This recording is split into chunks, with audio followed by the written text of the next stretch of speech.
ఏపీకి సంబంధించిన 2 అంశాలను కేంద్రం క్లియర్ చేసిందని, కేంద్రం చర్యలతో రాష్ట్రం అభివృద్ధి చెందుతుందని ఆశ కలుగుతోందని చంద్రబాబు హర్షం వ్యక్తం చేశారు. కేంద్ర కేబినెట్ నిర్ణయాలు ఒక నమ్మకం, భరోసా ఇస్తున్నాయని అన్నారు. పోలవరం ప్రాజెక్టుకు 12,127 కోట్లు ఇవ్వడానికి కేంద్రం అంగీకరించిందని పేర్కొన్నారు. పోలవరం ప్రాజెక్టును 2027 మార్చిలోగా పూర్తి చేసేందుకు షెడ్యూల్ చేశామని వెల్లడించారు. గత ప్రభుత్వం కారణంగా పోలవరం ప్రాజెక్టుకు చాలా ఇబ్బందులు వచ్చాయని ఆయన విచారం వ్యక్తం చేశారు. ముఖ్యమంత్రి చంద్రబాబు సచివాలయంలో నిన్న విలేకరుల సమావేశం నిర్వహించారు. సమావేశంలో ఆయన మాట్లాడుతూ కేంద్ర చర్యలతో రాష్ట్రం అభివృద్ధి చెందుతుందన్న నమ్మకం కలిగిందని అన్నారు. ప్రధాని, కేంద్ర మంత్రులను కలిసి మళ్లీ పోలవరాన్ని ట్రాక్లో పెట్టగలిగామని పేర్కొన్నారు. ప్రాజెక్టు పూర్తవుతుందనే నమ్మకం కలిగిందని, చారిత్రాత్మక నిర్ణయం తీసుకున్న కేంద్రానికి ధన్యవాదాలు తెలిపారు. పోలవరం చాలా సున్నితమైన ప్రాజెక్టు, చాలా జాగ్రత్తలు తీసుకోవాలని, గోదాట్లో మునిగిన పోలవరం ఇప్పుడు మళ్లీ గట్టెక్కిందన్నారు. ఇప్పుడు కొత్త డయాఫ్రమ్ వాల్ నిర్మించడమే మేలని నిపుణులు తేల్చారని తెలిపారు. 992 కోట్లతో కొత్త డయాఫ్రమ్ వాల్ నిర్మిస్తామని, 41.15 మీటర్ల ఎత్తుతో మొదటి దశ ప్రాజెక్టు 2027 నాటికి పూర్తి చేయాలన్నదే తమ లక్ష్యమని పేర్కొన్నారు. దేశంలో మొత్తం 12 పారిశ్రామిక కారిడార్లు నిర్మిస్తుంటే ఏపీలో 3 కారిడార్లు ఉన్నాయని, వీటిపై మొత్తం 28,000 కోట్ల వ్యయం చేయాలని నిర్ణయించారని అన్నారు. కడప జిల్లా కొప్పర్తి, కర్నూలు జిల్లా ఓర్వకలులో పారిశ్రామిక హబ్లు వస్తున్నాయని, కృష్ణపట్నానికి కూడా అనుమతి ఇచ్చారని తెలిపారు. నక్కపల్లికి ఫార్మా క్లస్టర్ కూడా వస్తోందన్నారు. ఇవన్నీ రాష్ట్ర పారిశ్రామిక అభివృద్ధికి కారణమవుతాయని, కేంద్రం తీసుకున్న ఈ నిర్ణయం రాష్ట్రానికి మంచి రోజు అని చంద్రబాబు తెలిపారు. కేంద్ర ప్రభుత్వం పోలవరం విషయంలో అదే మరి ఇండస్ట్రియలైజేషన్ కి 2 నోట్స్ ని క్లియర్ చేశారు. ఇది ఒక నిరాశ నిస్పృహల్లో ఉండే రాష్ట్రానికి ఒక మంచి ఊతం ఇస్తుంది, ఒక నమ్మకాన్ని, ఒక భరోసాని ఇస్తుంది. ఈ రోజు మనం చూస్తే పోలవరం ఫేజ్ 1 టోటల్ గా ఈ ప్రాజెక్ట్ నేషనల్ ప్రాజెక్టు. ఆ రోజు తీసుకున్న కొన్ని నిర్ణయాల వల్ల ఇది ఫేజ్ 1 కింద అక్కడ జరిగిన డిస్ట్రక్షన్ గానీ దీనివల్ల ఫేజ్ 1 ని క్లియర్ చేశారు. ఫేజ్ 1 కి 30,436.95 కోట్లు కాస్ట్ అది ప్రాజెక్ట్. అంత మునుపు ఇది నేషనల్ ప్రాజెక్ట్ గా అనౌన్స్ చేసే నాటికి 4,730 కోట్ల 71 లక్షల్ని ఇన్వెస్ట్ చేశాం. 4,730 కోట్లు ఇన్వెస్ట్ చేశాం. దాన్ని రాష్ట్ర ప్రభుత్వ ఓటా కింద అప్పట్లోనే పరిగణించి మిగిలిన డబ్బులంతా కేంద్రం పెట్టేట్టుగా ఒక అవగాహనకు వచ్చాం. బ్యాలెన్స్ అమౌంట్ చూసినప్పుడు 25,706 కోట్లు వస్తుంది. 25,760 కోట్లలో ఇంతవరకు రిలీజ్ చేసింది 15,146 కోట్లు. ఆ బ్యాలెన్స్ లో మొత్తం రిలీజ్ తీసేసినాక 15,146 కోట్లు ఇవ్వాలి. ల్యాండ్ అక్విజిషన్ కి అండ్ ఆర్ ఇవన్నిటికీ 1,597 కోట్లు ఖర్చు పెట్టాం. ఇవన్నీ పోతే ఈరోజు నెట్ 12,157 కోట్లు ఇవ్వడానికి కేబినెట్ ఇన్ ప్రిన్సిపల్ యాక్సెప్ట్ చేసింది. అయితే ఇక్కడికి వచ్చినప్పుడు 2 సంవత్సరాలకి, ఇదేదో 20 ఏళ్లు 30 ఏళ్లు కాకుండా 2 ఇయర్స్కే 24-25కి 6,000 కోట్లు, 25-26కి 6,157 కోట్లు ఇవ్వడానికి కేంద్రం అంగీకరించారు. రాష్ట్రంలో రైతులు పండించిన పత్తంతా సీసీఐ కొనుగోలు చేసేలా కేంద్రానికి లేఖ రాస్తామని వ్యవసాయ మార్కెటింగ్ శాఖ మంత్రి అచ్చెన్నాయుడు, జౌళి చేనేత శాఖ మంత్రి సవిత చెప్పారు. రాష్ట్రంలో రైతుల నుంచి పత్తి మొత్తం కొనుగోలు చేస్తే స్పిన్నింగ్, జిన్నింగ్ వ్యాపారులకు మార్కెట్ సెస్ తొలగిస్తామని హామీ ఇచ్చారు. ప్లాస్టిక్ సంచుల వినియోగాన్ని పూర్తిగా నిషేధించేలా చర్యలు తీసుకుంటామని చెప్పారు. అమరావతి సచివాలయంలో పత్తి కొనుగోళ్లు, పత్తి మిల్లుల సమస్యలపై సీసీఐ, మిల్లర్లు, జౌలి, వ్యవసాయ మార్కెటింగ్ శాఖ ఉన్నతాధికారులతో మంత్రులు అచ్చెన్నాయుడు, సమిత సమీక్ష నిర్వహించారు. అచ్చెన్నాయుడు మాట్లాడుతూ దేశంలో 7% స్పిన్నింగ్, జిన్నింగ్ సామర్థ్యం ఉన్న ఏపీలో 50% పత్తి దిగుబడి, కొనుగోళ్లు తగ్గడం ఆవేదనకు గురి చేస్తోందని, పత్తి కొనుగోలుపై అన్ని శాఖలు సమన్వయంతో పనిచేసి రైతులకు మేలు జరిగే చర్యలు తీసుకోవాలని తెలిపారు. ఈ క్రాప్ నమోదు ప్రక్రియ పటిష్టంగా చేపట్టి దిగుబడి అంచనాల్లో హెచ్చుతగ్గులు సరిచేయాలని అన్నారు. విదేశాల్లో మనకంటే 2 దిగుబడి వచ్చే మేలు రకాల పత్తిని పండిస్తున్నారని, మన రైతులు కూడా అలాంటి రకాలు సాగు చేసేందుకు మేలు రకం విత్తనాల లభ్యత ఉండేలా పత్తి శాస్త్రవేత్తలు కృషి చేయాలని తెలిపారు. ప్లాస్టిక్ సంచుల వినియోగాన్ని పూర్తిగా నిషేధించేలా చర్యలు తీసుకుంటామని పేర్కొన్నారు. సాగునీటి సంఘాల ఎన్నికల నిర్వహణకు మంత్రివర్గం ఆమోదం తెలిపిందని మంత్రి పార్థసారథి తెలిపారు. రివర్స్ టెండరింగ్ విధానాన్ని రద్దు చేసి పాత విధానంలోనే టెండర్లు పిలిచే ప్రతిపాదనకు ఆమోదం తెలిపినట్లు చెప్పారు. స్పెషల్ ఎన్ఫోర్స్మెంట్ బ్యూరో రద్దుకు కేబినెట్ తీర్మానించింది. ముఖ్యమంత్రి చంద్రబాబు అధ్యక్షతన ఏపీ కేబినెట్ సమావేశం నిన్న జరిగింది. ఈ సందర్భంగా కేబినెట్ తీసుకున్న నిర్ణయాలను సమావేశం అనంతరం మంత్రి పార్థసారథి మీడియాకు వివరించారు. సీఎం పేషీ, సీఎంఓ అధికారుల పేషీల్లో 71 పోస్టుల భర్తీకి, మంత్రుల పేషీలో బలోపేతం కోసం 96 పోస్టులకు మంత్రివర్గం ఆమోదం తెలిపిందన్నారు. కొత్తగా ఏర్పాటు చేయబోయే రేషన్ దుకాణాల్లో ఈ పాస్ మిషన్లు కొనుగోలుకు 11.51 కోట్ల నిధుల విడుదలకు ఆమోదం తెలిపిందని తెలిపారు. సాగునీటి సంఘాల ఎన్నికల నిర్వహణకు రివర్స్ టెండరింగ్ విధానాన్ని రద్దు చేసిన మంత్రివర్గం ఆమోదించిందని చెప్పారు. పాత విధానంలోనే టెండర్లు పిలిచే ప్రతిపాదనకు ఆమోదం చేశారని అన్నారు. పోలవరం ఎడమ కాల్వ పనుల పునరుద్ధరణకు స్పెషల్ ఎన్ఫోర్స్మెంట్ బ్యూరో రద్దుకు కేబినెట్ తీర్మానం చేశారని తెలిపారు. దీంట్లో ఏదైతే టెండర్స్ యొక్క స్ఫూర్తి ఉందో ఆ స్ఫూర్తికి తూట్లు పొడిచి ఈ టెండర్ విధానాన్ని తమ గుప్పిట్లో పెట్టుకుని తమ వాళ్ళకి కావాల్సిన వాళ్ళకి వర్క్లు ఇవ్వాలనే విధానంలో ఈ రివర్స్ టెండరింగ్ విధానాన్ని ఉపయోగించుకున్నది అనేది అందరికీ తెలిసిన విషయమే. అంతేకాకుండా ఈ రివర్స్ టెండరింగ్లో దాదాపు అనేక టెండర్లు సింగిల్ టెండర్స్గా కూడా వచ్చినాయి గత ప్రభుత్వంలో.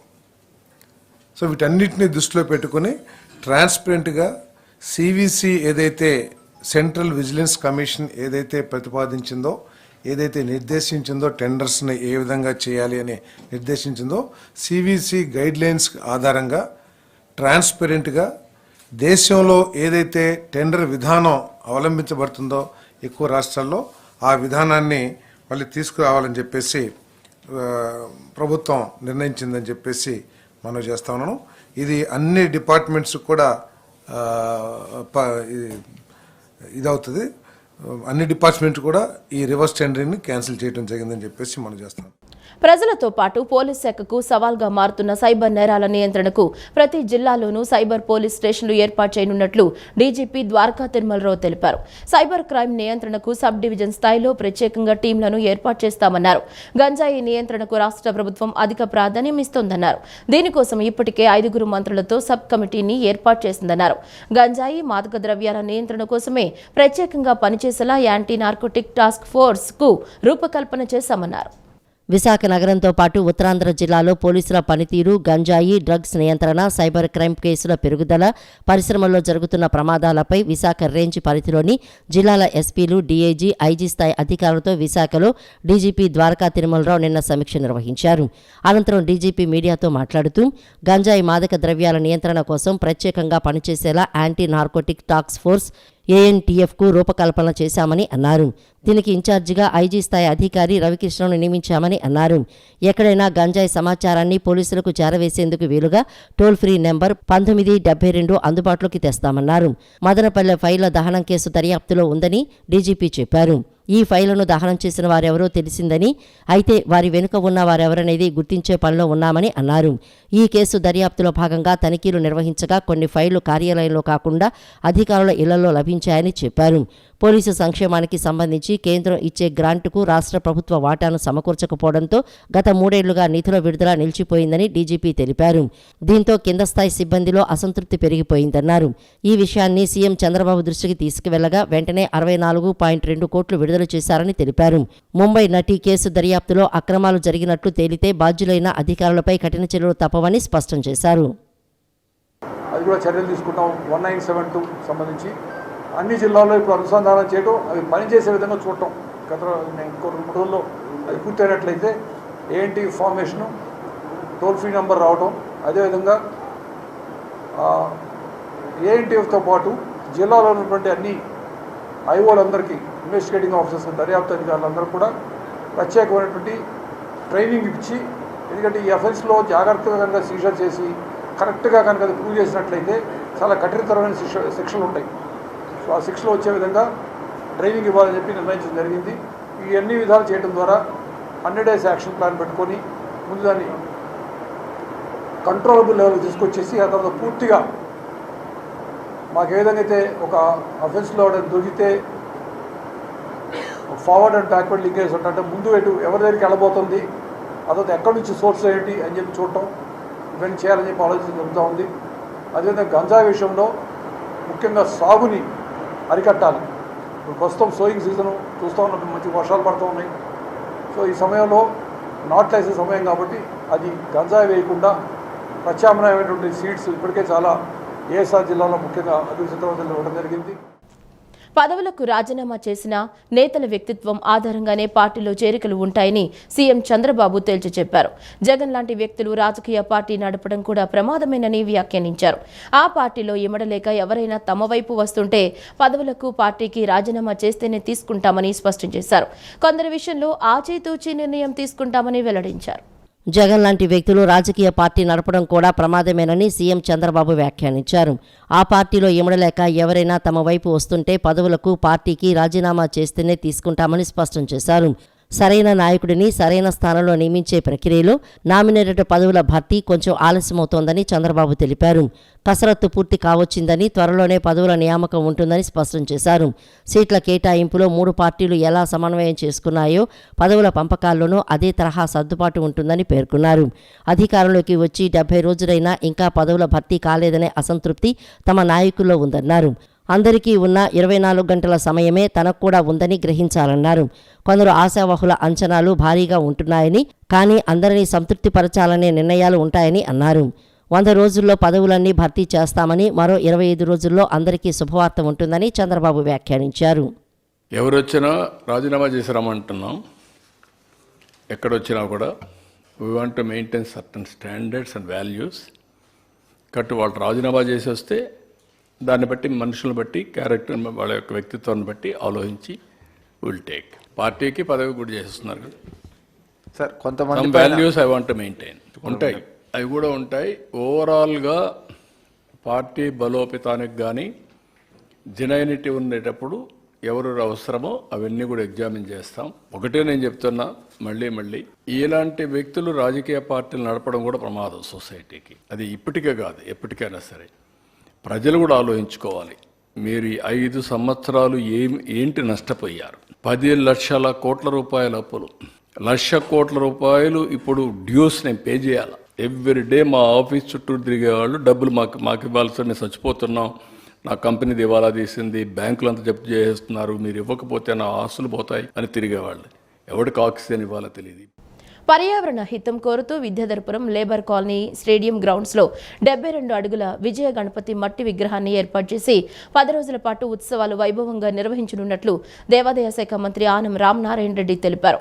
అమరావతి పునర్వైభవం కోరుతూ డూండి గణేష్ సేవా సమితి ఆధ్వర్యంలో వినాయక ఉత్సవాలు నిర్వహించాలని తలపెట్టడం అభినందనీయమన్నారు. Vidyadharapuram labour colony stadium grounds వద్ద 72 అడుగుల భారీ గణేష్ మట్టి విగ్రహ నమూనా చిత్రం ఆవిష్కరణ కార్యక్రమంలో దేవాదాయ శాఖ మంత్రి ఆనం రామనారాయణ రెడ్డి, ఎంపీ కేశినేని శివనాథ్ పాల్గొన్నారు. మట్టి విగ్రహ నమూనా చిత్రాన్ని ఆవిష్కరించి నమూనా విగ్రహాన్ని పరిశీలించారు. అనంతరం మంత్రి ఆనం మాట్లాడుతూ అమరావతి పునర్వైభవం కోరుతూ డూండి గణేష్ సేవా సమితి నిర్వాహకుడు డూండి రాకేష్ పర్యవేక్షణలో ఖైరతాబాద్ తరహాలోని విగ్రహం రూపొందించి వినాయక ఉత్సవాలు నిర్వహించాలని తలపెట్టడం అభినందనీయమని పేర్కొన్నారు. తిరుమల, ఇంద్రకీలాద్రి, శ్రీకాళహస్తి, కాణిపాకం, శ్రీశైలం, చిన్న తిరుపతి, సింహాచలం, అన్నవరం దేవస్థానాల అర్చకుల పర్యవేక్షణలో నిత్య కళ్యాణోత్సవాలను వైభవపేతంగా నిర్వహించడానికి ప్రభుత్వం సహకారం అందిస్తుందని తెలిపారు. పవిత్ర సంగమం వద్ద కృష్ణమ్మకు ఇచ్చే నవహారతులను దసరా నవరాత్రి ఉత్సవాల నుంచి ప్రారంభించడానికి సీఎం చంద్రబాబు నిర్ణయించారని మంత్రి వెల్లడించారు.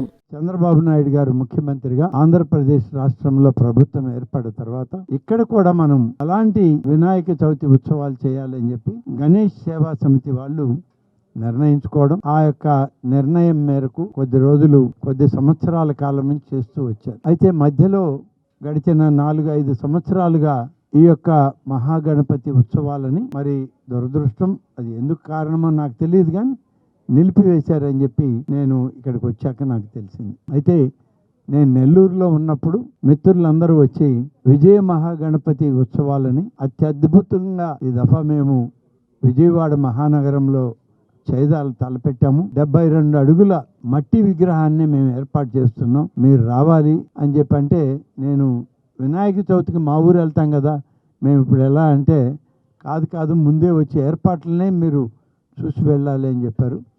సోదరులు పార్లమెంట్ సభ్యులు, మా కమిషనర్ గారు అందరం కలిసి ఈరోజు ఇక్కడికి రావడం జరిగింది. ఎంపీ కేశినేని శివనాథ్ మాట్లాడుతూ రాష్ట్రం సుభిక్షంగా ఉండటంతో పాటు అమరావతికి పూర్వ వైభవం కోసం ఈ ఉత్సవాలను ఘనంగా నిర్వహించడానికి తన వంతు సహాయ సహకారాలు అందిస్తానని హామీ ఇచ్చారు.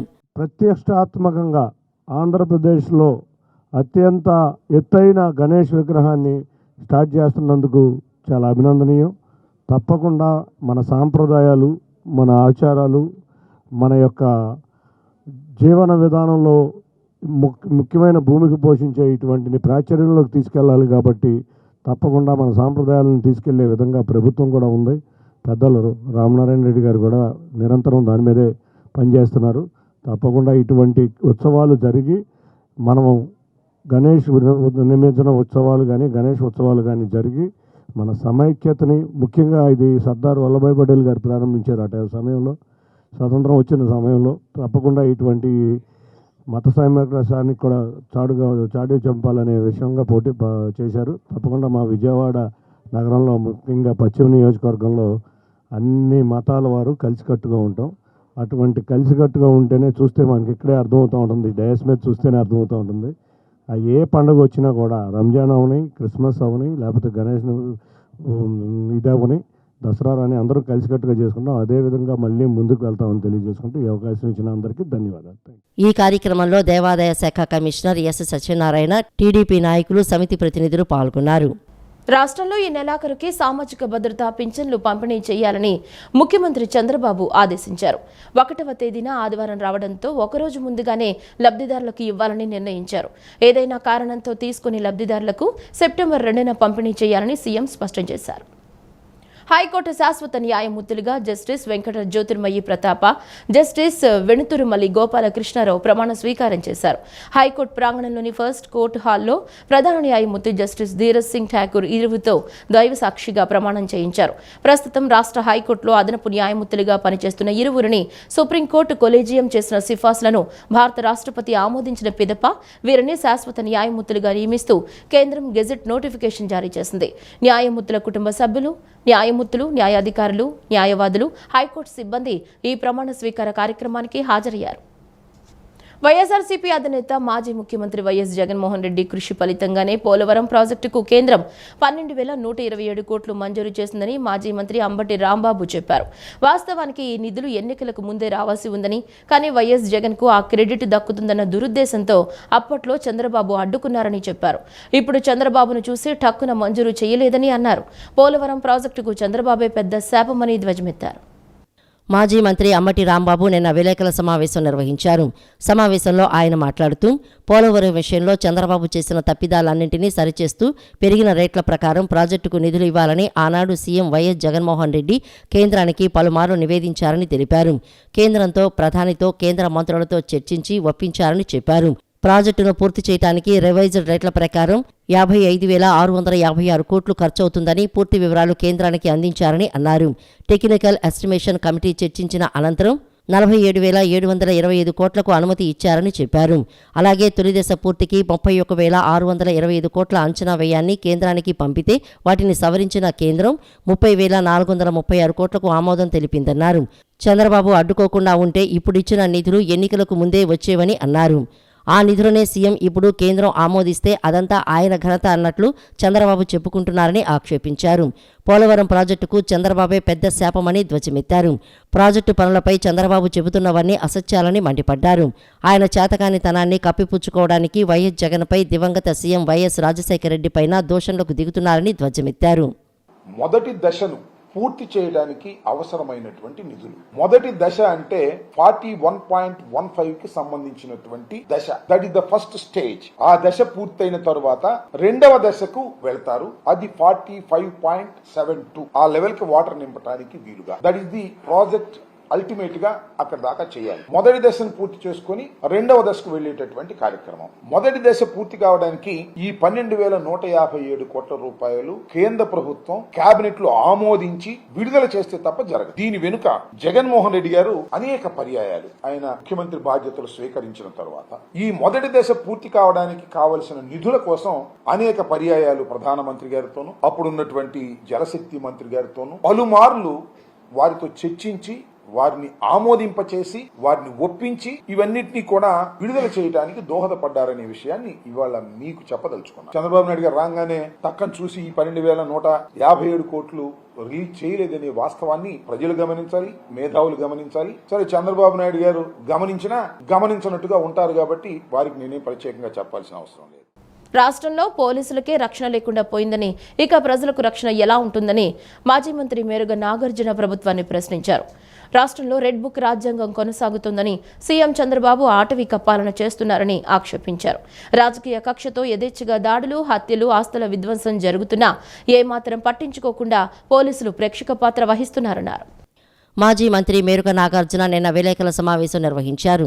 సమావేశంలో ఆయన మాట్లాడుతూ రాష్ట్రంలో పూర్తిగా గౌరవం కోల్పోయిన పోలీసు వ్యవస్థ వల్ల పోలీసుల ధైర్యం, స్థైర్యం సమాధి అవుతున్నాయని అన్నారు.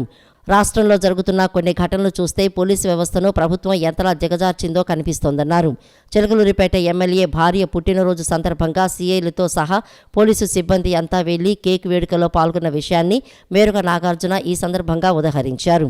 తాడిపత్రిలో నిజాన్ని నిర్భయంగా చెప్పిన ఓ సీఐతో ఎమ్మెల్యే జేసీ అస్మిత్ రెడ్డి వీడియో కాల్ క్షమాపణ చెప్పించారని, బాపట్ల జిల్లా భట్టిప్రోల్లో ఓ టీడీపీ కార్యకర్త ఎస్ఐ చొక్కా పట్టుకున్నా అలాంటిదేం జరగలేదని ఏకంగా సీఎం చంద్రబాబు చెప్పడం సిగ్గుచేటని పేర్కొన్నారు. 16 మంది సీనియర్ ఐపీఎస్లకు బాధ్యతలు ఇవ్వకుండా పక్కన పెట్టారని గుర్తు చేశారు. నంద్యాల జిల్లాలో వైఎస్ఆర్సీపీ నేత సుబ్బరాయుడును టీడీపీ నేతలు పోలీసుల సమక్షంలోనే నరికి చంపారని గుర్తు చేశారు. ఒకవైపు దాడులను అరికట్టకపోగా మరోవైపు బాధితులపైనే తిరిగి కేసులు నమోదు చేస్తున్నారని అన్నారు. కూటమి పాలనకు ఇంతకంటే ఏం రుజువు కావాలని ప్రశ్నించారు. వీటన్నింటికీ ప్రభుత్వం సమాధానం చెప్పాలని డిమాండ్ చేశారు. దారుణమైనటువంటి పరిస్థితి ఆంధ్రప్రదేశ్లో పోలీసు వ్యవస్థను నిర్వీర్యం చేసే విధంగా చంద్రబాబు నాయుడు గారు పరిపాలన చేస్తూ ఉన్నాడంటే, అసలు ఈ ప్రభుత్వం ఏర్పాటైన తర్వాత ఈ వ్యవస్థ ఎలా నీరుగారిపోయిందో ఒకసారి ప్రస్ఫుటంగా మీకు అర్థమయ్యే విధంగా చెప్పాల్సిన బాధ్యత మా మీద ఉంది. నిజంగా చంద్రబాబు గారు అధికారంలోకి వచ్చిన తర్వాత ఆ ప్రభుత్వంలో అత్యంత కీలకమైనటువంటి వ్యవస్థలని పూర్తిగా నీరు కార్చేశాడు. ఒక సిస్టమ్, తన ప్రభుత్వంలో రాజ్యాంగం ఉందని, చట్టాలు, నియమాలు, నిబంధనలు ఉన్నాయని, న్యాయ ప్రక్రియ చట్టబద్ధంగా జరగాలని ఆ ఆలోచన ఆయనకి ఏనాడు లేని పరిస్థితి ప్రస్ఫుటంగా కనిపిస్తూ ఉంది. ఈ రాష్ట్రానికి ముఖ్యమంత్రి హోదాలో చంద్రబాబు నాయుడు మొదటి నుంచి అధికారుల యొక్క ఆత్మస్థైర్యాన్ని దెబ్బతీసే విధంగా, ముఖ్యంగా పోలీసు యంత్రాంగాన్ని ఆత్మస్థైర్యాన్ని దెబ్బతీసే విధంగా ఒక పథకం ప్రకారం వ్యవస్థల్ని నీరుగార్చుకుంటా వచ్చాడు. అవసరమైతే ఉన్నటువంటి పోలీసు అధికారుల్ని తన వ్యవస్థలో ఉన్నటువంటి మీడియా వ్యవస్థ ద్వారా అభూత కల్పనలు, వారిని నిర్వీర్యం చేసే విధంగా, మోరల్గా వీక్ అయ్యే విధంగా మరి కథనాలు రాయించటం. తెలుగు భాష అమ్మపాల వంటి స్వచ్ఛమైనదని తిరుమల తిరుపతి దేవస్థానం ధర్మ ప్రచార పరిషత్ డైరెక్టర్ వేదాంతం రాజగోపాల చక్రవర్తి అన్నారు. తెలుగు భాష అతి ప్రాచీనమైందన్నారు. తొలి శాసనాల్లో నాగబు అనే తెలుగు పదం కనిపిస్తుందని గుర్తు చేశారు. ప్రపంచంలో తెలుగు మాట్లాడేవారు 16 కోట్ల మంది ఉన్నారని తెలిపారు. విజయవాడ మహాత్మా గాంధీ రోడ్డులోని సిద్ధార్థ మహిళా కళాశాల తెలుగు విభాగం ఆధ్వర్యంలో కళాశాలలో గిడుగు రామ్మూర్తి జయంతి, తెలుగు భాషా దినోత్సవం, భాషా సదస్సు నిన్న నిర్వహించారు. ముఖ్య అతిథిగా పాల్గొన్న తిరుమల తిరుపతి దేవస్థానం ధర్మ ప్రచార పరిషత్ డైరెక్టర్ వేదాంతం రాజగోపాల చక్రవర్తి మాట్లాడుతూ తెలుగు భాష అతి ప్రాచీనమైందని అన్నారు. తొలి శాసనాల్లో నాగబు అనే తెలుగు పదం కనిపిస్తుందని గుర్తు చేశారు. ప్రపంచంలో తెలుగు మాట్లాడేవారు 16 కోట్ల మంది ఉన్నారని తెలిపారు. ప్రపంచంలోని ప్రతి దేశంలో ఎక్కడో ఒకచోట తెలుగు మాట వినిపిస్తుందన్నారు. ఎట్లా అయితే తల్లిపాలు పిల్లల్ని బాగా పెంచడానికి ఉపయోగపడతాయో అలా మాతృభాషలో మీరు కనుక చదువుకుంటే మీరు అంత బాగా ఎదుగుతారు. మానసికంగా, శారీరకంగా, సామాజికంగా ఈ 3 దశల్లోనూ మీకు ఒక ఆత్మ విజ్ఞానం కలుగుతుంది. ఎప్పుడు ఎలా ప్రవర్తించాలో తెలుస్తుంది, కష్టాలు ఎట్లా ముందుకు వెళ్ళాలో తెలుస్తుంది, సుఖాల్లో ఎలా పంచుకోవాలో తెలుస్తుంది. అసలు సమాజంలో ఏ విధంగా బతకాలో మీకు నేర్పేది తెలుగు భాష, తెలుగు సంస్కృతి, తెలుగు సాహిత్యం. కాబట్టి మన వాళ్ళు ఏం చేస్తారంటే తప్పనిసరిగా పాఠ్యాంశాలలో తెలుగుని పెడతాం ఏదైతే ఉందో దాన్ని కీలకం చేశారనమాట. మనమేమైనా ఏం చేస్తామంటే పర్వాలేదు 30-40 మార్కులు వస్తే పాస్ అయిపోతాం, చాలు అని చెప్పి అనుకుంటాం. అలా అనుకోకూడదు.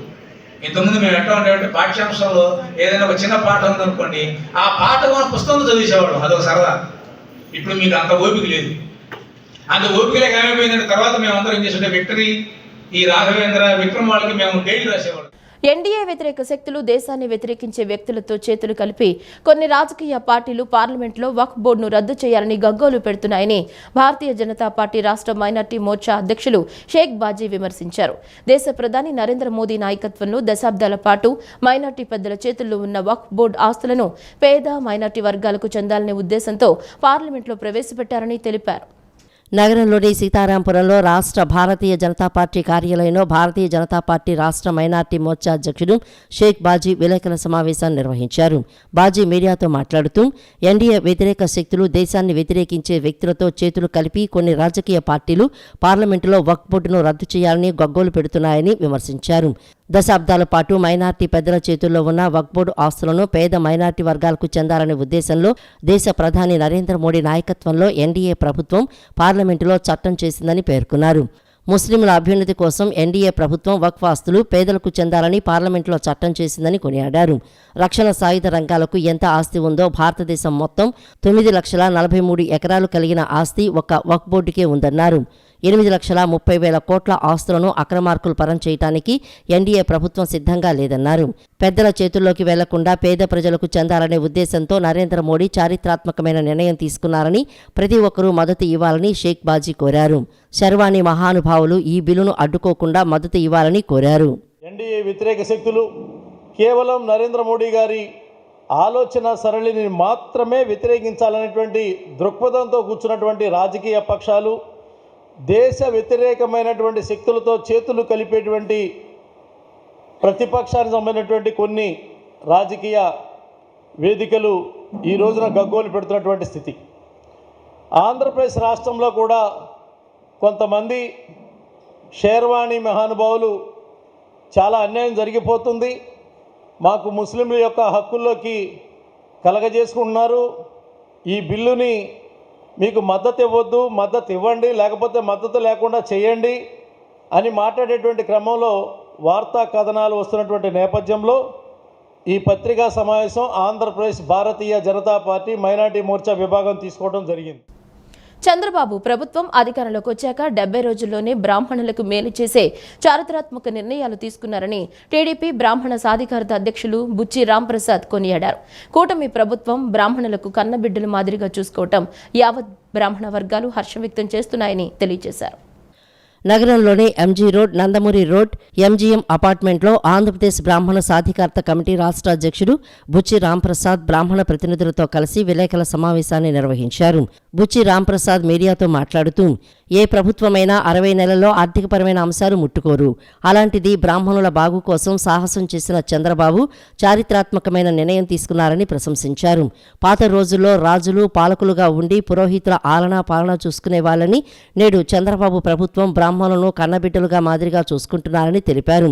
ఎన్నికల ముందు నారా లోకేష్ వెంకటగిరిలో చేసిన పాదయాత్ర సమయంలో బ్రాహ్మణ సంఘాలు ఆయనను కలిసి వినతిపత్రం అందజేసి ఇబ్బందులు తెలియజేశారని తెలిపారు. అధికారంలోకి వచ్చిన వెంటనే తాము ఇచ్చిన అంశాలు 70 రోజుల్లోనే అమలు చేయటం చాలా ఆనందంగా ఉందన్నారు. గత వైసీపీ ప్రభుత్వం బ్రాహ్మణులను ఇబ్బందులకు గురిచేసిందని, ఎన్నికల్లో తగిన బుద్ధి చెప్పారని పేర్కొన్నారు. కూటమి ప్రభుత్వం బ్రాహ్మణుల కోసం ధూపదీప నైవేద్యాలు 5,000 రూపాయలు ఉన్న గుడులకు 10,000 రూపాయలు పెంచడం, 10,000 వేతనాలు ఉన్న బ్రాహ్మణులకు 17,000 చేయటం పట్ల యావత్ బ్రాహ్మణ కుటుంబాలు హర్షం వ్యక్తం చేస్తున్నాయని బుచ్చిరాం ప్రసాద్ పేర్కొన్నారు. ఇది ప్రజాస్వామ్యంలో ముఖ్యమంత్రి అందరినీ కూడా కన్న బిడ్డల్లాగా చూసుకోవాలి.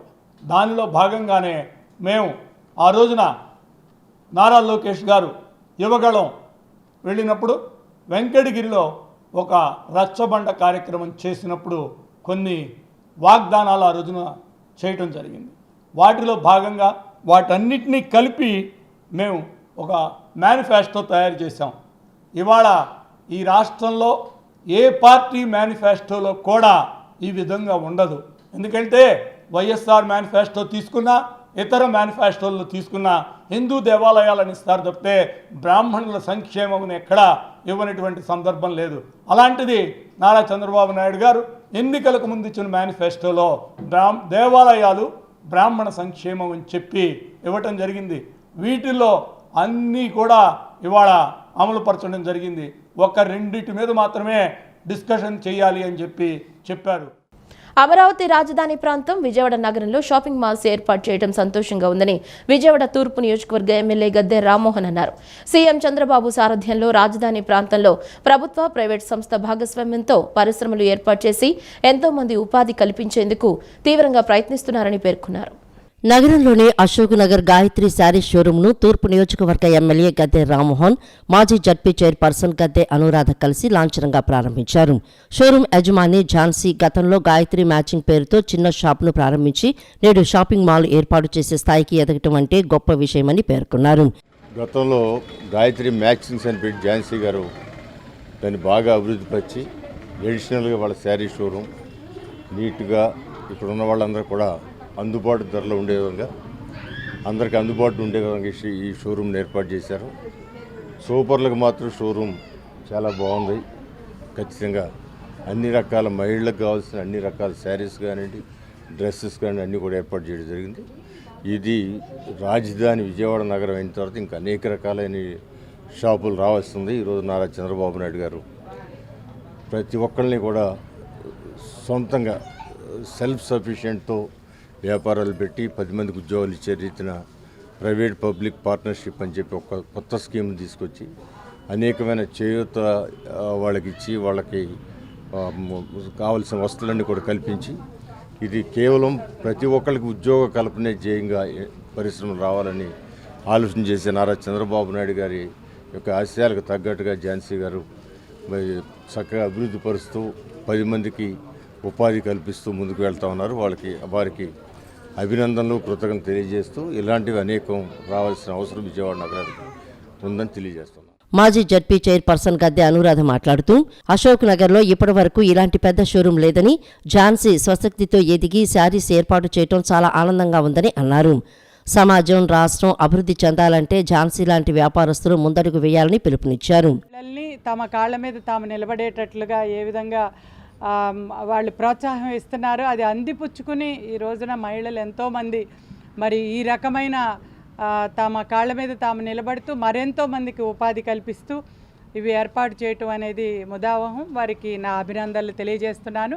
మరి ఇది ఇంకా శాఖోపశాఖలుగా విస్తరించి ఇంకా ఈ వ్యాపారాన్ని అభివృద్ధి చేసి తాను ఆర్థికంగా అభివృద్ధి చెందటమే కాకుండా మరి సమాజం అభివృద్ధి చెందాలంటే మీలాంటి వాళ్ళు అభివృద్ధి చెందితేనే మరి ఆ రకంగా ఈ రాష్ట్రానికి కూడా మంచి రెవెన్యూ రావటం ద్వారా రాష్ట్రాన్ని కూడా మనం అభివృద్ధి చేసే దిశలో మీరు వేసిన ముందంజకి నేను మరి మీకు శుభాకాంక్షలు తెలియజేస్తూ మరింతగా చక్కటి ఇంకా మరెన్నో షాపులు ఏర్పాటు చేయాలని మరెంతో మందికి ఉపాధి కల్పించాలని కోరుకుంటాను.